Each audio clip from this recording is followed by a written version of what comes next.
Guten Morgen. Es ist 4:55 Uhr und ich bin auf dem Weg zum Stadtzentrum von Mostar. Und ich bin richtig müde. Das Ding ist, ich wollte trotzdem kommen, weil jetzt immer so viele Leute, die ich mal ein Bild habe, wo keine andere Person drauf ist, wenn man nur die Brücke sieht. Und ein toller Sonnenaufgang. Hoffentlich.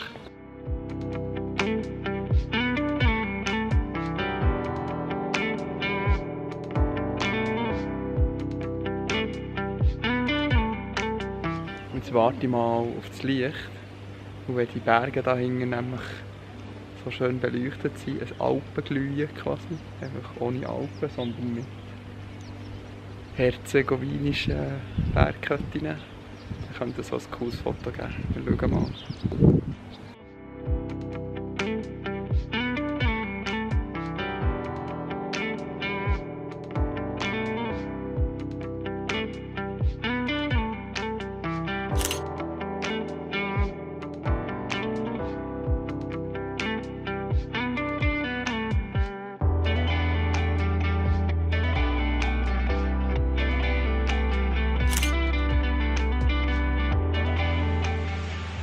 So, ich glaube, das war es fast vom Licht her.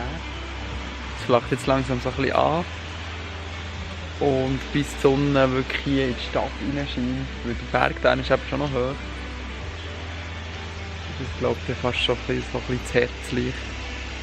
Und ich bin auch sehr müde, darum gehe ich jetzt zurück und schlafe aus. Aber ich glaube, die Freude ist nicht so schlecht gekommen. Sieht cool aus mit den Bergen. Ich bin mir immer noch nicht so sicher mit der Komposition. Ich habe wirklich lange herumprobiert.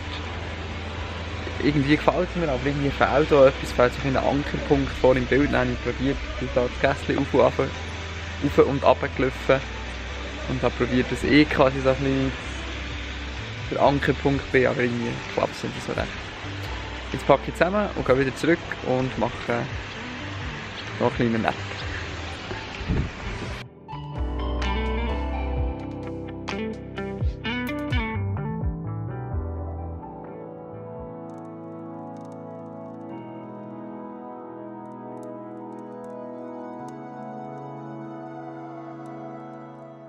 So, wir sind ausgeschlafen und fit.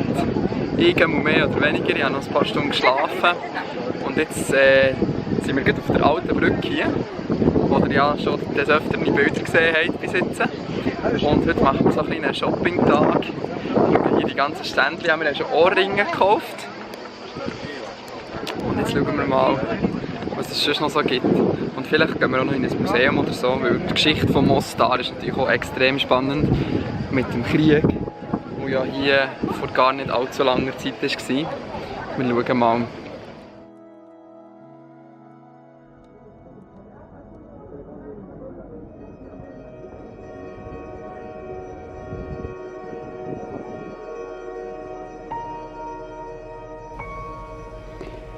Hallo, hier ist der Daniel aus der Zukunft, der schon in Podgorica angekommen ist. Das seht ihr dann später in diesem Video. Ich habe mir einfach eine Nacht lang Gedanken machen, was ich genau in diesem Video erzähle. Weil wir sind in Mostar am Nachmittag im Museum über einen Genozid, der Anfang der 90er Jahre stattgefunden hat. Und für die von euch, die das vielleicht nicht wissen, in Bosnien-Herzegowina oder im ganzen Balkan hat es einen Krieg gegeben und in Bosnien-Herzegowina sind 200'000 Leute umgebracht worden. Und dort hat es eben auch einen Genozid gegeben, wo ganz bewusst Muslime umgebracht wurden und ganz viele davon in Mostar.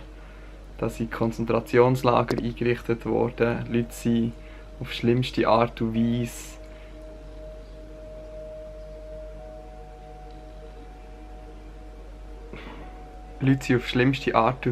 gequält und gefoltert worden in diesen Lagern. Sie sind als menschliche Schutzschild gebraucht worden im Krieg, haben schlimmste Arbeiten müssen verrichten, haben monatelang keine Dusche gehabt. Und in diesem Museum hat es ein paar Geschichten gehabt und wir sind wirklich die Haare zu Berg gestanden. Das war recht schwierig für mich. Es hat ein paar krasse Geschichten gehabt. Zum Beispiel jemand war 96 Kilo, als er aufgenommen wurde. Und bei einer Kontrolle hat er gesehen, dass er noch 25 Kilo schwer ist. Einfach weil er so wenig zu essen bekommen hat. Und die Leute sind wirklich ganz schlimm körperlich und auch seelisch missbraucht worden in dieser Zeit. Und das Schlimme daran ist, das ist noch nicht so lange her. Das war Anfangs der 90er Jahre, als es Computer gegeben hat, wo Telefone aufgekommen, also Handys aufgekommen sind. Ich war dann noch gar nicht am Leben. Es war ein paar Jahre vorher, aber es ist trotzdem nicht lange her. Und das Wichtige ist, dass man so etwas nicht vergisst. Das ist auch der erste Satz, der im Museum steht. Die Geschichte darf nicht vergessen gehen. Und darum habe ich mich auch dazu entschieden, über das zu reden. Weil auch in ganz Mostar sieht man das. Es hat überall so Steine, wo drauf steht «Don't forget». Genau wegen dem.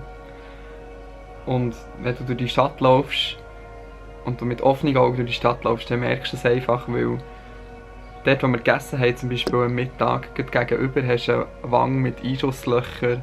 Du hast auch ganz viele verlassene alte Gebäude. Du hast einen alten Palast von Tito, der zerfällt mittlerweile. Du hast gegenüber von dort, wo wir auf den Bus sind gegangen, dort ist ein altes Gebäude, wo früher Sniper stationiert waren, die bewusst auf muslimische Nachbarschaften geschossen haben, für Leute umzubringen. Ja, der Krieg ist sichtbar auf jeden Fall dort. Und ich finde, wenn man zu solchen Orten geht und in solche Länder geht, dann sollte man sich dem auch immer bewusst sein. Und darum wollte ich das ansprechen. Jetzt aber zurück zum regulären Vlog.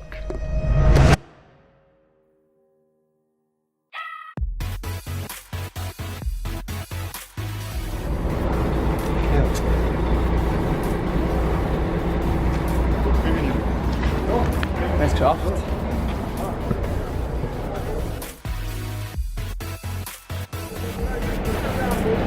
Wir sind unterwegs. Es geht los. In 7 Stunden hoffentlich sind wir hier in Podgorica.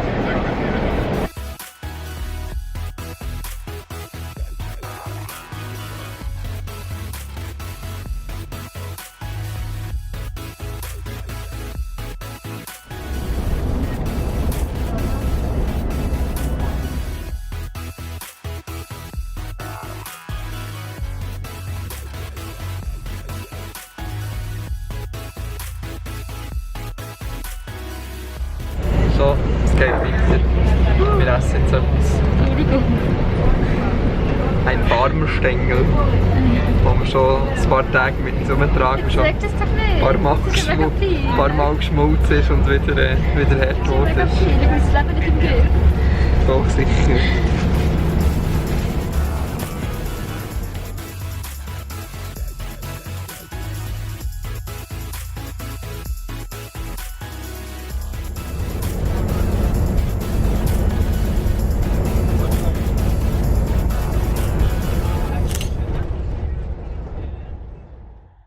Kannst du mal erzählen, was jetzt da so passiert ist? Ja, also wir haben angehalten am Busbahnhof und wir haben ganz dringend aufs WC müssen.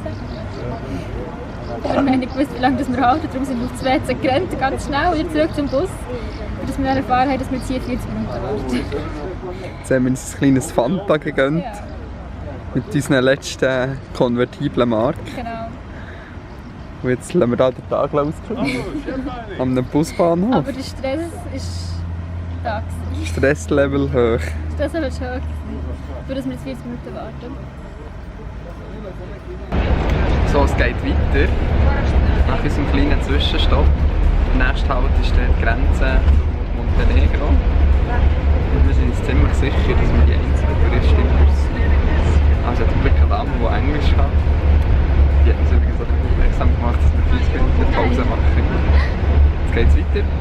Und dann schauen wir mal, wie das so verläuft.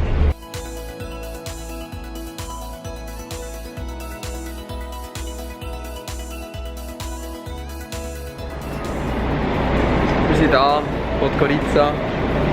Das Ding ist einfach, es ist jetzt Mitternacht und unser Hostel hat noch bis um Mitternacht offen. Jetzt müssen wir mal schauen, wie wir da rüberkommen. Wir haben etwa 20 Minuten Fußweg zum Hostel. Darum Jetzt mal schauen, wie wir dort herkommen. Wo sind wir hier? Oh mein Gott, das waren ja vorhin noch Oberleitungen. Muss ich nicht mal an? Doch, da hinten sind Oberleitungen. Schauen wir mal. Sonst warm ist es einmal, also das Schlafen könnte man auch im Zweifelsfall. Ja, die Temperatur hat glaube ich nicht das Problem. Also, wir tun euch updaten. Tada, wir sind in einem Hostel. Kein Problem gewesen, es war jemand da, der hat uns reingelassen, hat uns alles gezeigt. Zahlen wir morgen, registriert werden wir auch morgen. Da muss man so ein Ding ausfüllen, dass wir jetzt hier in diesem Land sind. Aber das schauen wir dann morgen früh an. Das ist gut, dass wir da ins Hostel gefunden haben, weil es ehrlich gesagt ein bisschen gruselig draus war. Und es hat auch viele strange Leute gehabt, für das Mitternacht unter der Woche ist. Aber jetzt sind wir ja da. Ich gehe. Es ist ein cooles Hostel, wenn man bedenkt, dass es irgendwie 6 Stutz pro Nacht kostet. Das ist Weltklasse. Jetzt gehen wir schlafen und morgen ist ein neuer Tag. Bis gleich. Tschüss.